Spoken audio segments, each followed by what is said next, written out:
Muy bien. ¿Recuerdan ustedes que hace 2 meses, por el mes de junio, no, el mes de julio, ¿sí? El mes de julio, estuvimos hablando eso de que nosotros tenemos que, por la experiencia, por nuestras vivencias, confirmar la validez de la palabra. ¿Me oyeron? Por la experiencia, no porque lo dice la Biblia. ¿Ve? No porque lo dice la Biblia. Nosotros podemos tener ideas culturales muy bonitas que incluyen el respeto que tenemos por la Biblia, pero la mayoría de la gente que se precia de cristiana decimos que pertenecemos a una cultura cristiana, a una sociedad cristiana, un país que es cristiano. Y todo el mundo casi que reverencia la Biblia. Solo nos falta arrodillarnos ante ella y hacer la genuflexión y decir, aquí está la santa palabra de Dios. Y eso no es más que un decir. No es más que un decir. En la práctica, eso no es cierto. Porque de ser cierto, nosotros tendríamos que estar llenos de razones en la vida nuestra para haber logrado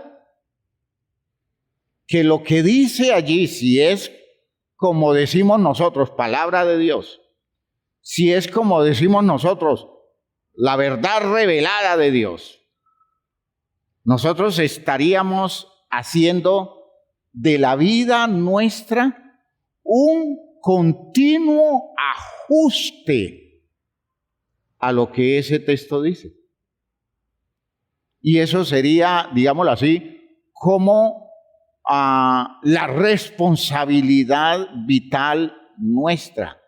Eso de uno coger ese texto e irlo convirtiendo cada vez más en el fundamento de la propia vida y que su práctica existencial esté totalmente basada en lo que ese texto dice. ¿Ya? Lo otro, hermanos míos, eso no significa nada. ¿Ya? Eso no significa nada. Estamos estudiando el texto de Juan, capítulo 5. Juan, capítulo 5, a ese respecto.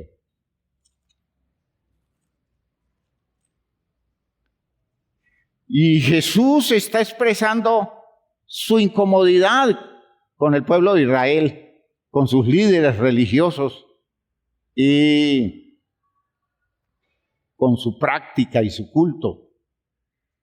Un culto donde Dios no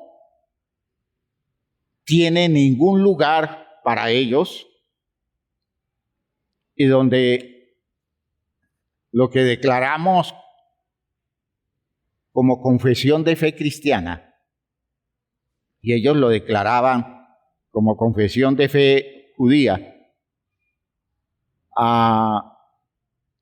reconociendo que la Escritura era la expresión del propósito de Dios para ordenar la vida nuestra en función de ese propósito de Dios. Y Jesús decía, la gente no vive así. Y todo es un parecer en una de las frases de este capítulo dice, a vosotros os parece que allí vosotros tenéis la vida eterna. A vosotros os parece. Y por eso él les dice, escudriñen las Escrituras. Escudriñad las Escrituras. Porque primero, a ustedes les parece que en esas Escrituras está el mensaje de la vida eterna. Y en segundo lugar, yo les doy otra razón. Porque si ustedes quieren escuchar el testimonio que se da acerca de quién soy yo y por qué yo hablo lo que hablo y por qué pienso lo que pienso y por qué actúo como actúo, ese testimonio lo van a tener aquí.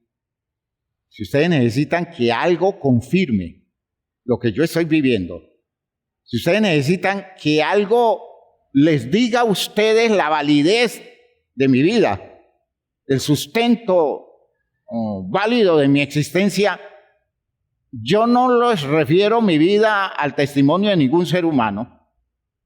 Ya lo mencionábamos en aquella ocasión.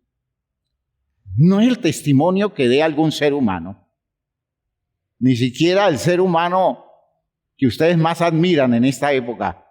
Se está refiriendo a Juan el Bautista. Él puede dar testimonio de mí. Pregúntenle a Juan y él les hablará de mí. Pero yo no estoy dependiendo de eso. Porque es un testimonio que puede ser o no. Juan se puede equivocar. Juan es un ser humano. El testimonio de Juan no alcanza para certificarles a ustedes de la validez de mi vida. Yo los refiero al testimonio que da Dios por las Escrituras, ¿ya? Pero deben examinar las Escrituras y tomarlo en serio. Y deben haber ordenado sus vidas conforme a las Escrituras, porque en la medida en que ustedes vayan viviendo conforme a las Escrituras, descubrirán que lo que yo hago, lo que yo digo, es válido, es correcto, porque es conforme a lo que Dios dice. Si ustedes no lo viven, nunca lo van a entender. Por tanto, no habrá forma de que ustedes encuentren un testimonio válido acerca de mí. ¿Sí me están oyendo bien? Y todo lo que ustedes digan es parecer de ustedes, porque no hay forma en que ustedes confirmen que lo mío es válido o no, porque no han alcanzado esa altura de vida que la Escritura les exige. ¿Va quedando clara la idea? Eso, hermanos míos, es muy agresivo. Es muy agresivo.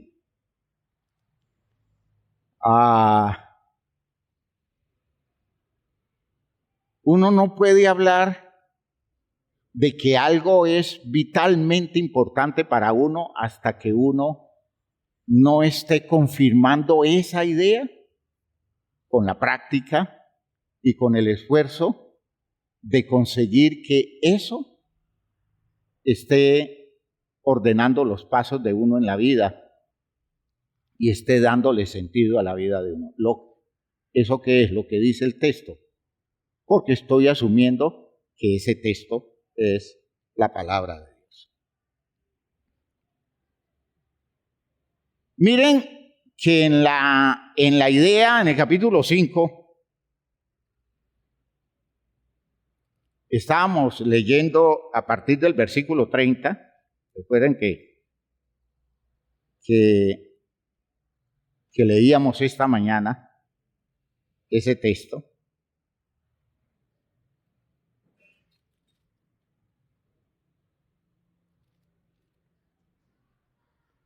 Y hace 2 meses estuvimos hablando de esto, ¿no? Dice, no puedo yo hacer nada por mí mismo.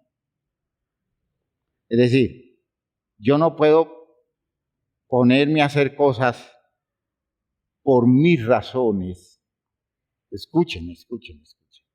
yo no puedo ponerme a hacer nada en la vida mía por mis razones, sino que yo debo aprender a actuar por las razones objetivas, esas razones que están más allá de mi simple criterio, de mis intereses, y están determinadas por los criterios y por los propósitos del Dios que todo lo sabe y el Dios que todo lo conoce. Si yo soy un creyente, como judío o como cristiano, si yo soy un creyente, yo no puedo seguir pensando que las cosas que yo voy a hacer en mi vida, las voy a hacer porque a mí me parece. ¿Me están oyendo? Escuchen lo que estoy diciendo. Si yo soy judío o si yo soy cristiano, jamás podré decir es que lo que yo hago es porque a mí me parece que está bien. Esa expresión no tiene sentido en un creyente. Pero así es como hablamos, porque nosotros hablamos como ateos. Nosotros hablamos de una manera abusiva, de una manera ignorante en relación con los criterios que deben mover nuestra vida de creyentes. Si soy creyente, me muevo por las razones de otro. Y el otro es aquel en quien creo, aquel a quien considero la persona que guía, orienta o define los presupuestos de mi vida. Por tanto, mi propio parecer debo en disciplina someterlo al régimen de aquel a quien yo le creo. De otra forma, no soy creyente. Y si digo que entiendo lo que dice el Dios Todopoderoso y vivo de acuerdo a mi criterio, actúo como un incrédulo. Y el incrédulo es la peor condición que puede existir. ¿Ya? La peor condición que puede existir es la condición del incrédulo. Aquel que sabe que algo es válido, que sabe que algo es bueno, pero no quiere vivir como eso que es válido, como eso que es bueno, porque considera que hay otra forma de vivir que le conviene más, pero sabe que lo bueno y lo válido es lo otro. Ese es el incrédulo. ¿Ya? De modo que la gente incrédula es gente necia. El incrédulo es un necio. Dice, yo sé que eso lo dice Dios y yo sé que eso es bueno. Y yo sé que eso es correcto. Y alguien en ese orgullo propio de nosotros los seres humanos dice, pero eso no es para mí. Eso no es para mí. Porque lo que yo quiero no es eso. Lo que a mí me gusta no es eso, aunque yo sé que eso es correcto, aunque yo sé que eso es válido, pero eso no es lo mío. ¿Quién está hablando allí? Un incrédulo.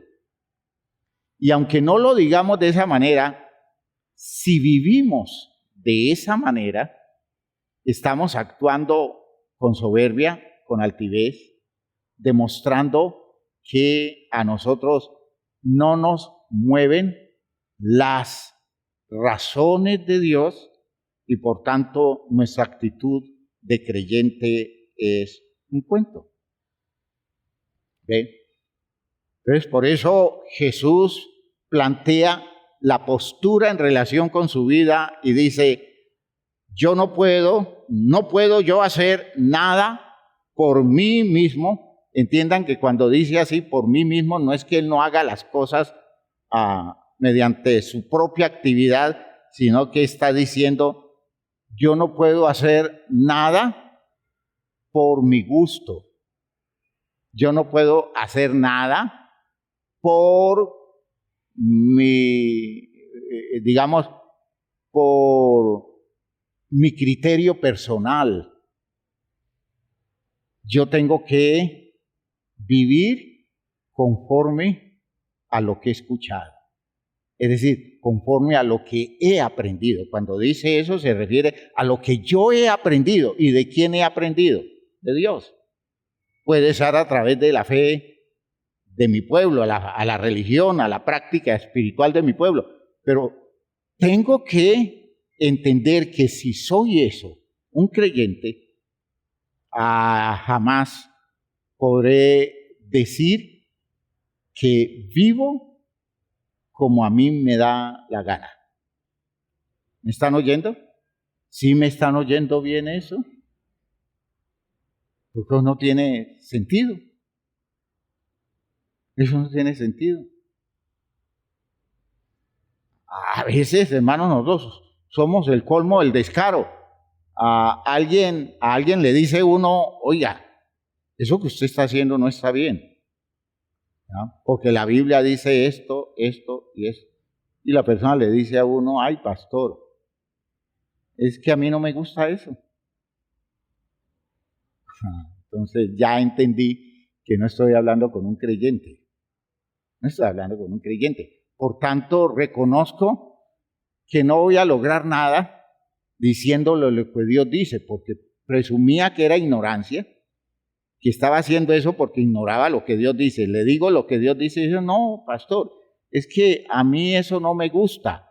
A mí me gusta es esto, y yo hago las cosas así. Y Dios sabe que yo soy así. ¿Ya? Eso es mucha soberbia, mucha soberbia. Hay gente, hermanos míos, a la que por iniciativa, en términos de principio pastoral, yo decidí no decirles nada.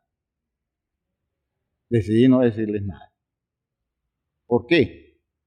Porque su actitud es de desprecio a lo que Dios dice.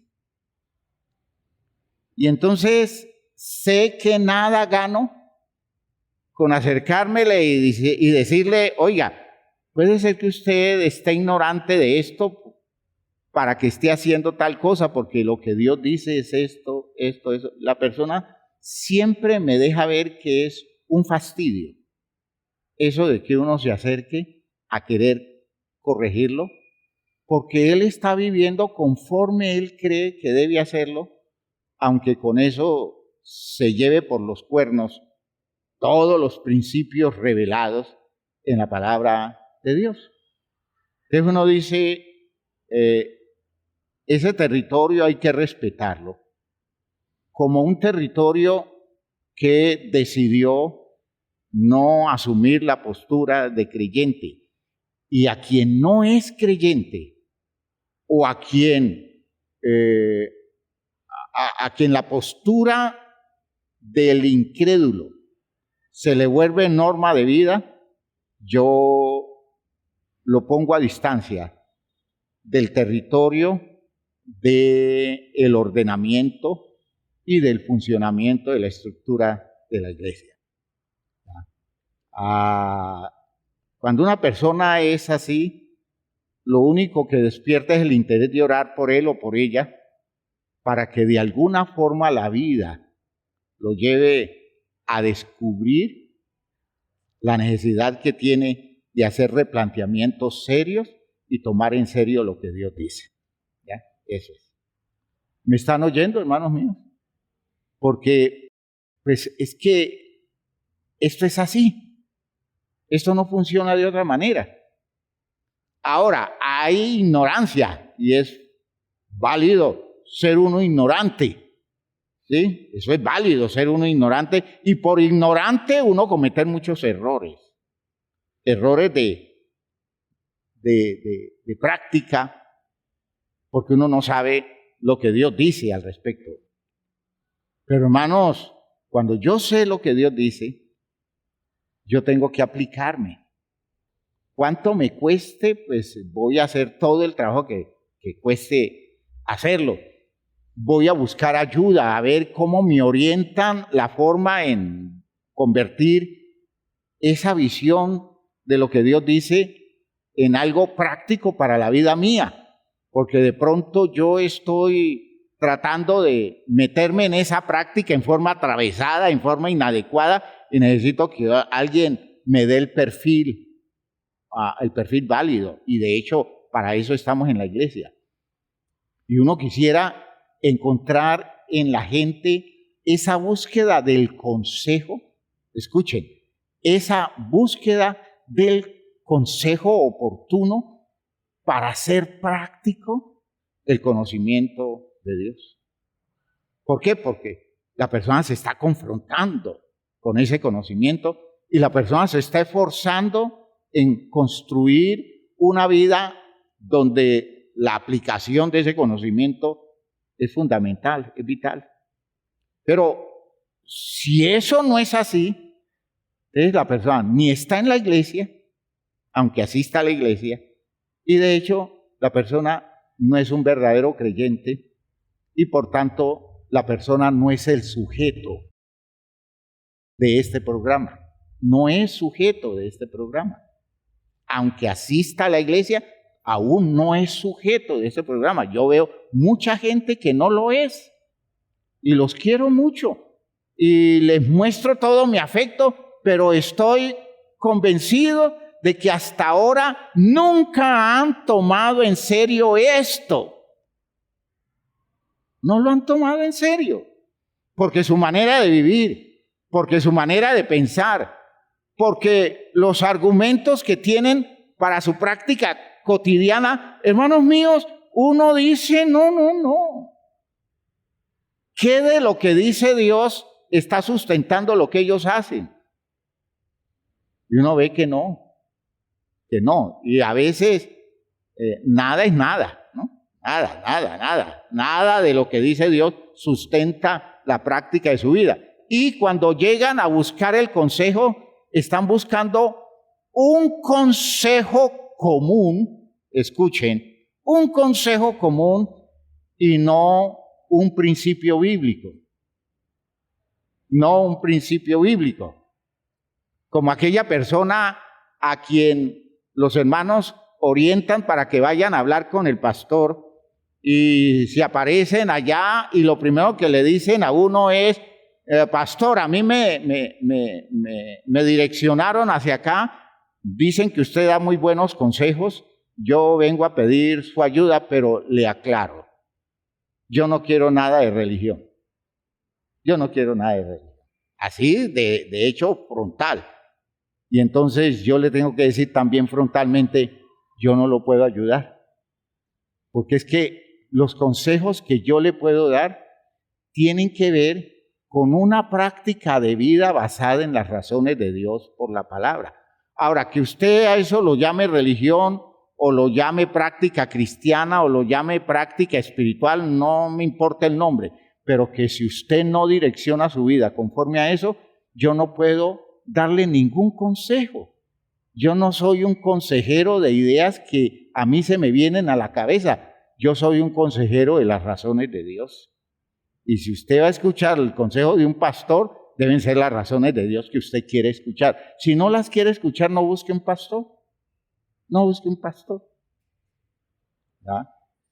Es que, hermanos míos, es tan diciente eso. Es tan diciente.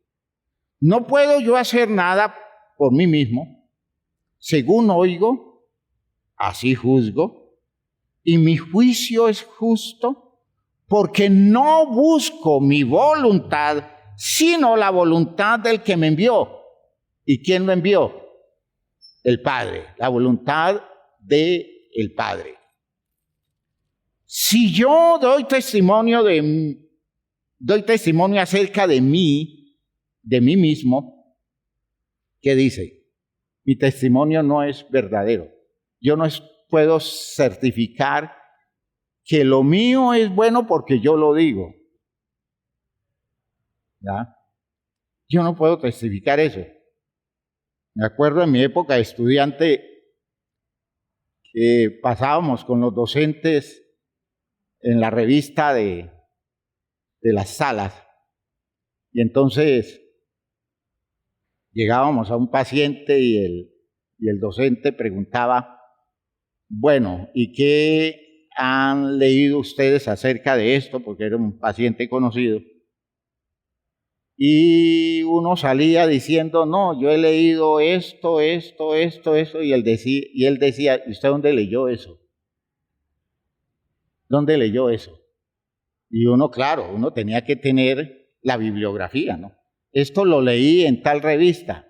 No, mijo, revista de 3, 4 años atrás. No, mijo, no, usted está desactualizado. Usted no conoce de eso porque usted no está al día. Eso que usted está diciendo ya no es verdad, porque lo que se está diciendo ahora es otra cosa. ¿Y cuánto de desactualización? 3 años, 4 años. ¿Sí? Usted no debe leer esas revistas, busque las revistas más actuales. Hermanos míos, una cosa fea, desagradable, porque uno nunca pensó que el conocimiento demandara tanta actualización. ¿Ya? Y usted tiene que certificar de dónde viene su idea, no lo que se le ocurre, certifíquela. Eso es lo que está diciendo Jesús. No es lo que a usted se le ocurra, no es lo que usted siente, es que a mí me parece. No. Cuando usted dé un postulado de vida al que usted esté acogido, no es su parecer. Usted tiene que mostrar la bibliografía. Esto está basado en lo que dice el profeta Isaías. ¿Y qué dice Isaías? Isaías dice esto y esto y esto. Sobre esa base estoy fundamentando la vida mía.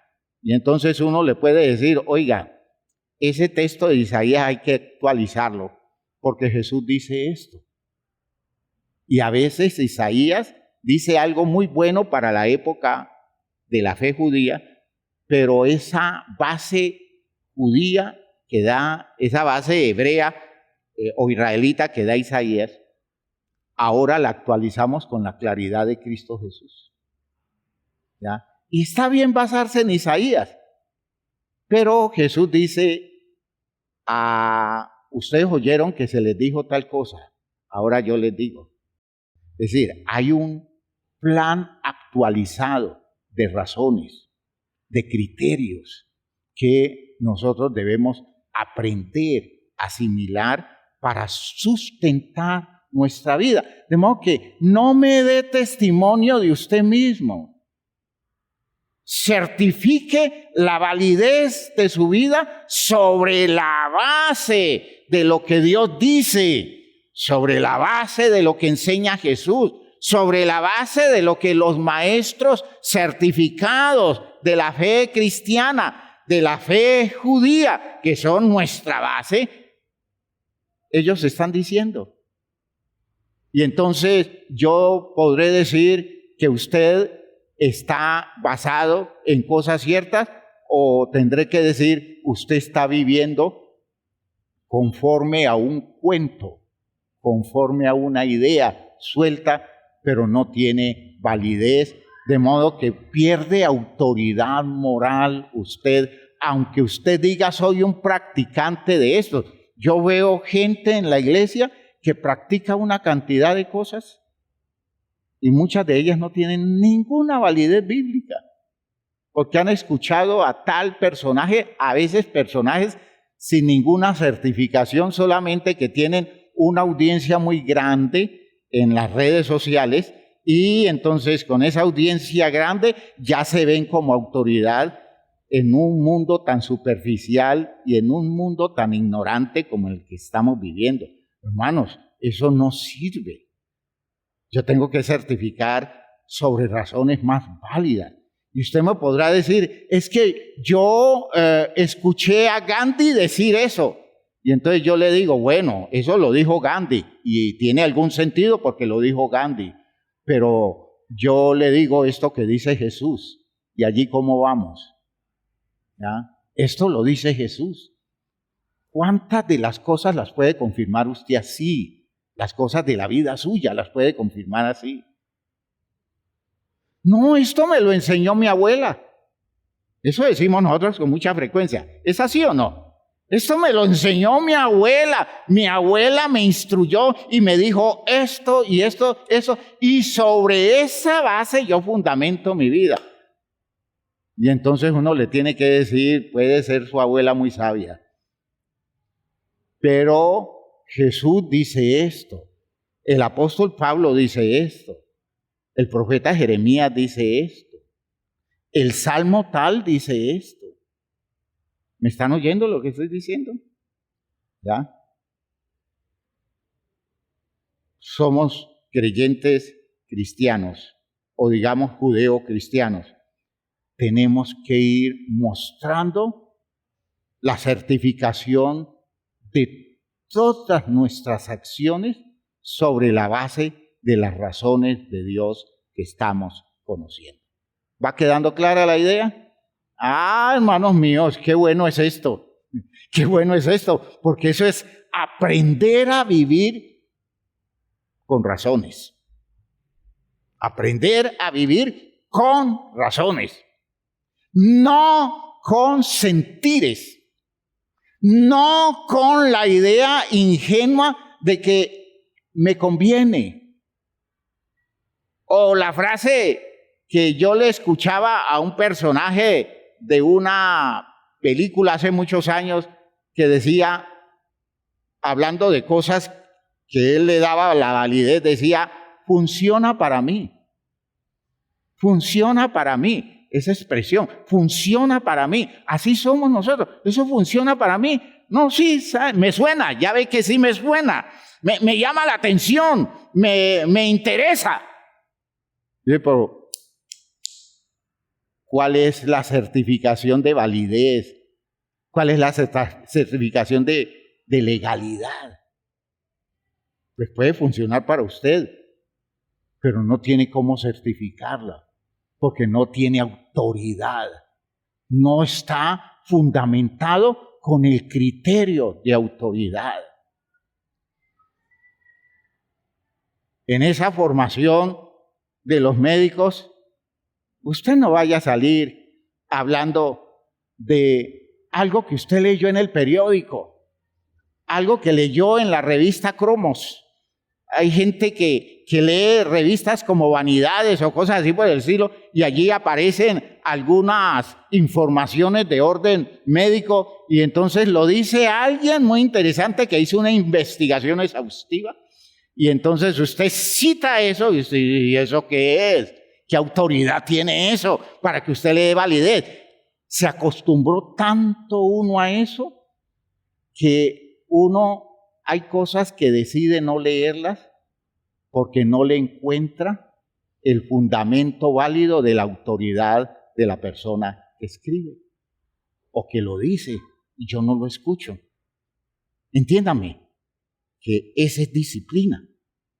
Hay cosas que dicen charlatanes que yo no las escucho. No las escucho, porque ni siquiera puedo certificar que es sincero. Yo escucho a mis predicadores de la iglesia y yo sé que en lo que dicen son sinceros.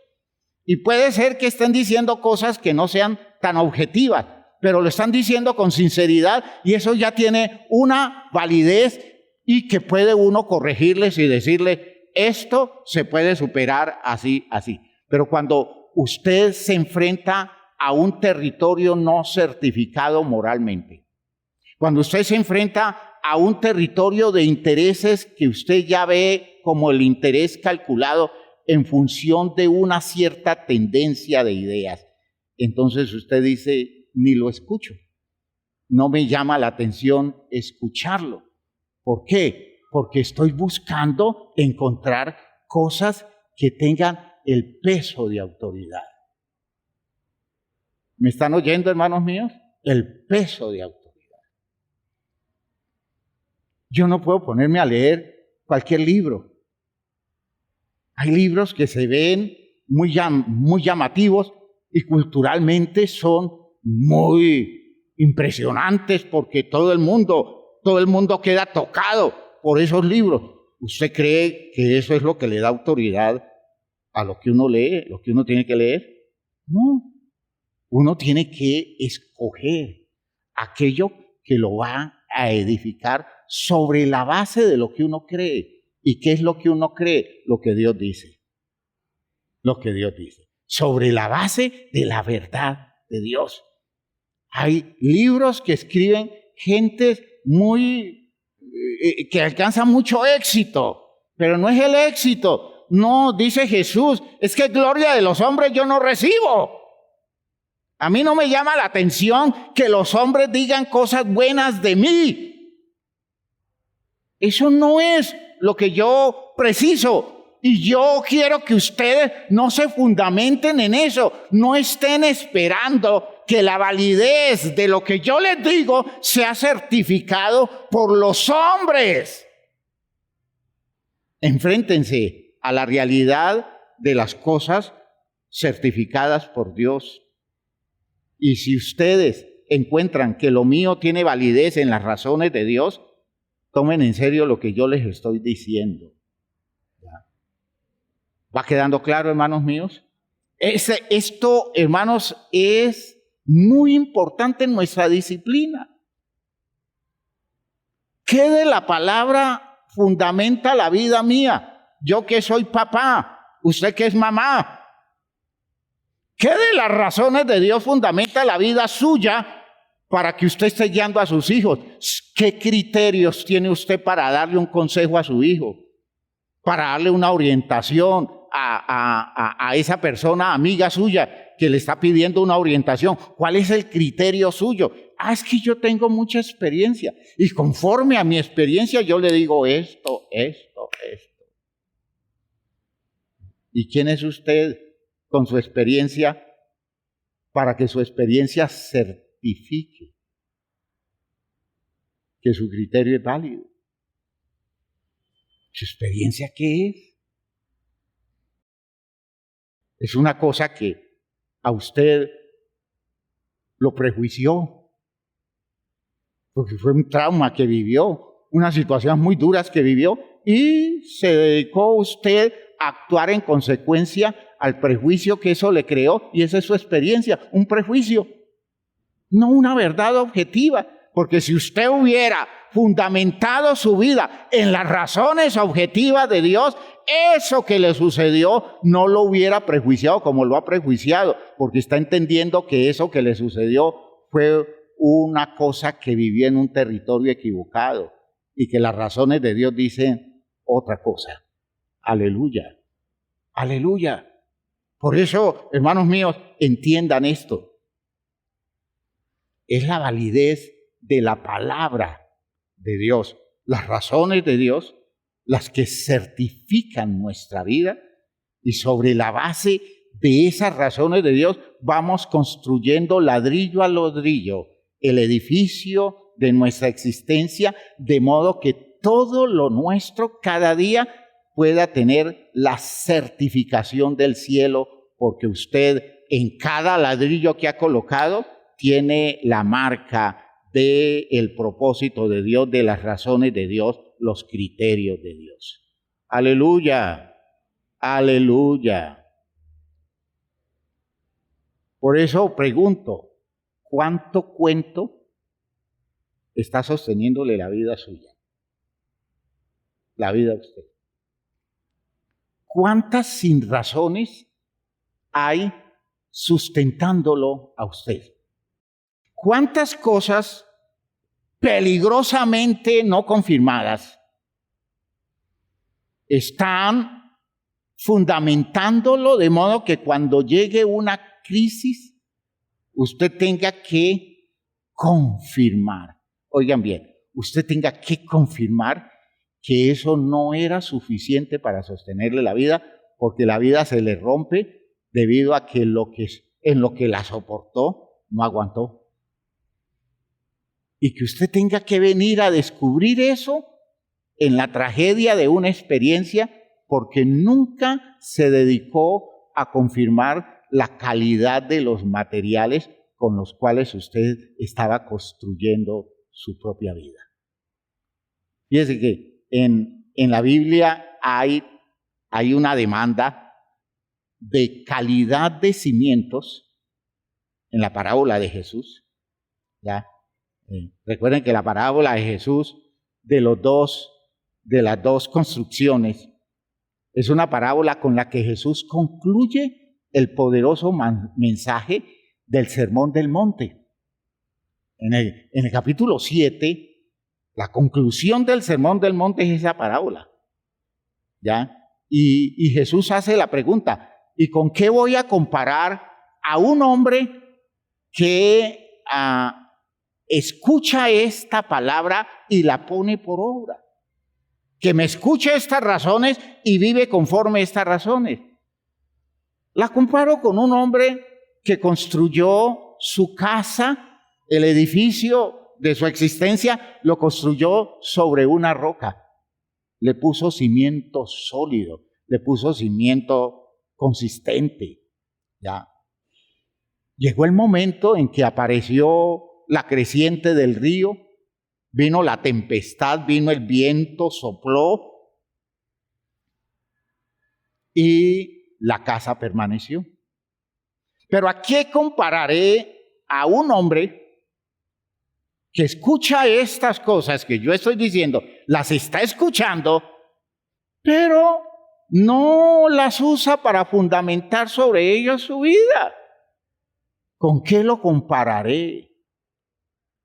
Con un hombre que edifica su casa sobre la arena. Esa es la comparación, hermanos mías, más ridiculizante que puede haber. El que diga que construyó la vida con cimiento superficial es otra cosa. Al menos la construyó en una parte alta, pero en una arenal, y construye sobre la arena sin cavar cimientos. Hermanos, es el colmo de la necedad. Pues esa es la necedad del que oye y no practica. Es decir, oye y no edifica su vida sobre la base de esas razones. ¿Ya? Y esa es nuestra realidad de todo el tiempo. ¿Cómo decimos que Dios tiene razón? ¿Y cómo decimos que la Biblia es la palabra de Dios? ¿Y cómo decimos que en la iglesia nos enseñan la palabra de Dios si nada de lo que leemos en la Biblia, si nada de lo que nos dicen en la iglesia lo usamos para construir nuestra vida y todavía seguimos usando el descaro de sustentar nuestra existencia con ideas que cada vez están más lejos de las razones de Dios? ¿De qué me hablan? ¿Cuál es el cuento? Y a veces con una disciplina tremenda, siguiendo maestros de este mundo. Los veo muy disciplinados, siguiendo los direccionamientos de esas personas, tomando posturas en la vida exigentes, a veces haciendo el ridículo delante de los demás porque se sienten seguros de todos los cuentos que escuchan. Pero nunca le dieron seriedad, nunca le han dado validez al acerto enorme que tiene la palabra de Dios y por tanto nunca han fundamentado nada en la vida de ellos conforme a las razones de la Escritura. Espero que quede claro esto. Jesús dice, por favor, cuando me escuchen, certifiquen de dónde viene esto. Certifiquen de dónde viene esto. Y entonces Él les dice, aunque yo puedo basar lo que digo en el testimonio que da Juan el Bautista y ustedes lo aceptan como un gran maestro, yo no quiero fundamentar mi vida y mi argumento de enseñanza existencial sobre la base de lo que dice Juan el Bautista. ¿Por qué? Porque no son los hombres los que deben certificar eso. Entonces yo me presento ante ustedes como una persona que ha tomado en serio lo que Dios dice. Y vivo a la altura de lo que Dios dice. De modo que aquel o aquella persona que someta su vida al régimen de lo que Dios dice, confirmará si la vida mía es válida o no. Y si es válida, obedecerá a esto que yo le estoy diciendo. Pero si ustedes lo que dice Dios no les importa y ustedes no lo han certificado en su propia vida, ¿cómo me juzgan? ¿Con qué criterio me juzgan? ¿Qué argumento hay? ¿Qué autoridad moral tienen ustedes para juzgar lo mío? ¿Con qué derecho dicen que yo tengo demonios? ¿Con qué autoridad ustedes pueden decir que lo mío es un cuento? ¿Y cómo ustedes atacan mi enseñanza si el fundamento que yo les estoy presentando, ustedes no lo viven ni lo conocen? ¿Ya? Y esto es lo que los va a condenar a ustedes. Ustedes dicen que ustedes son seguidores de Moisés. Pues con esto que les estoy mostrando, ni siquiera yo los voy a juzgar, porque Moisés será el encargado de juzgarlos. Porque las razones que les dio Moisés, con esas razones vivo yo.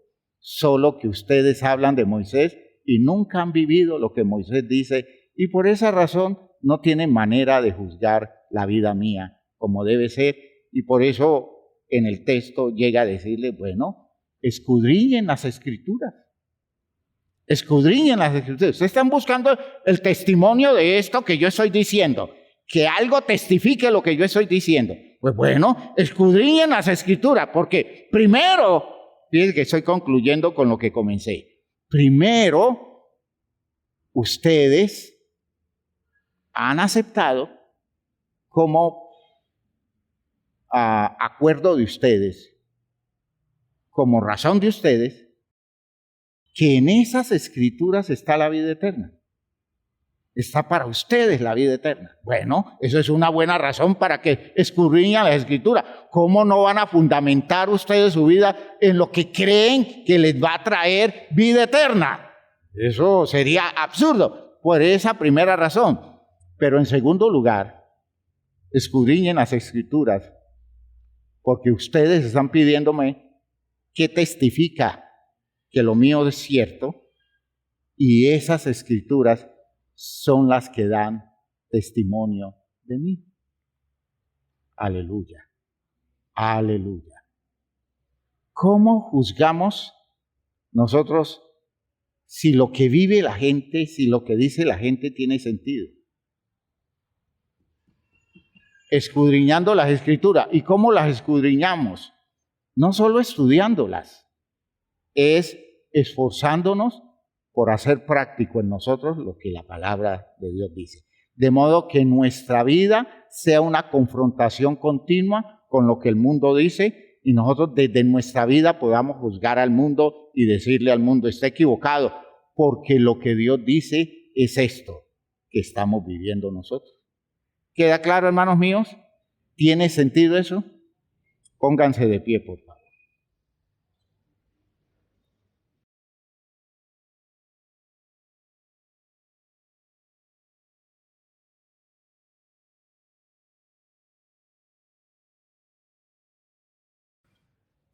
¿Quién testifica acerca de la vida suya? ¿Quién puede decir, ese hombre tiene una vida objetivamente establecida? Esa mujer está viviendo correctamente. ¿Quién puede decir eso? ¿Quién es el que debe decir eso? Dios. Dios. Y no se resigne con menos. ¿Me oyó? No se resigne con menos. Yo podría decirle a usted como su pastor, usted está bien. No se resigne con lo que yo le diga. Busque que Dios confirme la vida suya. No se reduzca a la confirmación que yo le doy, que puede ser buena, pero está cargada de sentimientos y por otro lado tiene una enorme carga de ignorancia. Yo no sé cómo vive usted cuando yo no lo veo. Yo no sé en qué anda usted, ¿ya? En aquellas situaciones en las que usted está lejos de su relación conmigo, ¿ya? Porque yo lo veo en el templo y en el templo yo lo veo a usted como una personota. Y cuando su hijo lo ve a usted en el templo, su hijo dice, ¿quién lo ve? ¿Quién lo ve? Cuando la esposa suya lo ve en el templo, dice, hipócrita. Cuando su esposo la ve a usted en el templo, ¡ay! Esa mojigata cree que los va a engañar a ellos. Porque ellos saben cosas que no tienen que ver con su conducta en el templo. ¿Y por qué se conforma a vivir de esa manera? Usted no sabe que el que da los principios de la vida lo va a juzgar algún día y le va a demandar la vida. Usted no le va a decir, yo me forcé, yo luché, cuando él sabe que nunca hizo el más mínimo esfuerzo por sustentar la vida suya en las razones de él. ¿Ya? ¿Por qué no comienza ahora? Puede ser que lo único que le queden sean unos cuantos meses de vida. No sé si a usted o a mí Dios permita que nosotros nos vayamos de este mundo y que no quede ese testimonio de que oímos y nunca tomamos en serio lo que oímos para reconstruir nuestra existencia sobre la base de ese criterio. En el nombre del Señor conmino a mi iglesia y los estoy invitando a tomar en serio esto.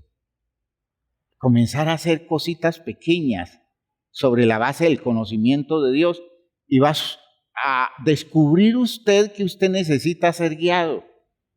¿Por qué? Porque es que usted va a descubrir que una cosa es un texto bíblico en la Biblia y otra cosa es ese texto bíblico en la vida. Y usted tiene que pasar del escrito de la letra a la experiencia real vivida, a la vida real, al espíritu real. Ese texto que usted está leyendo en la Biblia. Y usted tiene que volverse experto en eso. Muy experto en trasladar del texto y del concepto a la vivencia. Y usted debe llegar a manejar las cosas de tal manera que cada situación de la vida suya, usted la confronta con la verdad bíblica y se somete al régimen de hacer replanteamientos serios cuando la Escritura contradice su práctica existencial. Espero que me entiendan esto y que comencemos a hacer serio esto. De a poquito, pero intente, métase en este cuento, no se conforme a esa forma de vivir tan ajena a esta poderosa realidad. Que Dios nos ayude, que Dios nos ayude. Levantemos las manos al cielo y pidámosle al Señor que nos dé esos recursos poderosos de su verdad para ir haciendo tantos ajustes como sea necesario a la luz de la claridad de sus poderosas razones, y se sorprenderá el efecto maravilloso de todo esto. Padre eterno, te damos gracias por esto que nos das a través de tu palabra. Gracias por este contenido de vida, esta sustancia espiritual con la cual nosotros nos estamos edificando, nos estamos construyendo. Cambia, Señor, todos estos enfoques de nuestra vida, todos estos criterios existenciales que están sustentados no sobre la base de tu verdad, no sobre tu revelación, sino sobre los intereses comunes de este mundo y los elementos de educación y de crianza que el mundo y el ambiente social en el que nos movemos impone. Dios mío, Ayúdanos a liberarnos de todas esas fuerzas, asimilando tu verdad como una verdad que sustenta nuestra existencia. En el nombre glorioso de Jesucristo te pedimos la bendición para que a partir de hoy la verdad tuya comience a construir nuestra cotidianidad y que tengamos el gozo de que un argumento tuyo es la base que está sustentando una práctica fundamental de nuestra existencia en cualquier campo de la vida. En el nombre glorioso de Jesucristo, gracias por esta claridad que nos concede, Señor. Amén, amén, amén. Aleluya.